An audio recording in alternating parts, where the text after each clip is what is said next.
Dall'evento della Hollywood, la liberazione dei sogni, siamo qui insieme a Massimo che tra poco si esibirà con il pianoforte e cantando anche, e il suo maestro Angelo Zuozzo. Buonasera, ciao Massimo. Ciao. Ciao Angelo. Buonasera a tutti. Allora, domanda velocissima Massimo, com'è nato il tuo sogno per il pianoforte? Per la passione per la musica. E invece Angelo, tu come ti senti ad aiutare un ragazzo che, ricordiamo, fa parte dell'associazione AIPRA, Associazione per Ragazzi Autistici, a realizzare il suo sogno?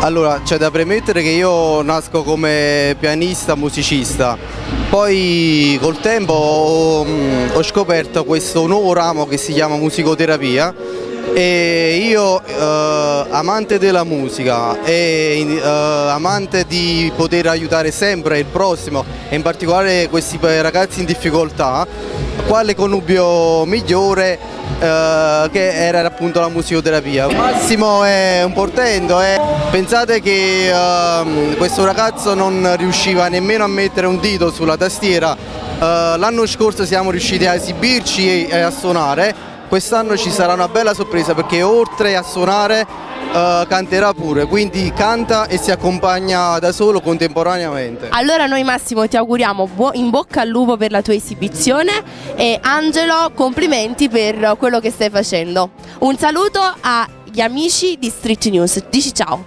Ciao. Un saluto invece a tutti quelli della Hollywood che oggi, soprattutto l'agenzia che oggi compie 12 anni. Sì, ringrazio in particolare Gennaro Spizzuoco con Hollywood e che dire ragazzi, un bocca al lupo a tutti e ciao.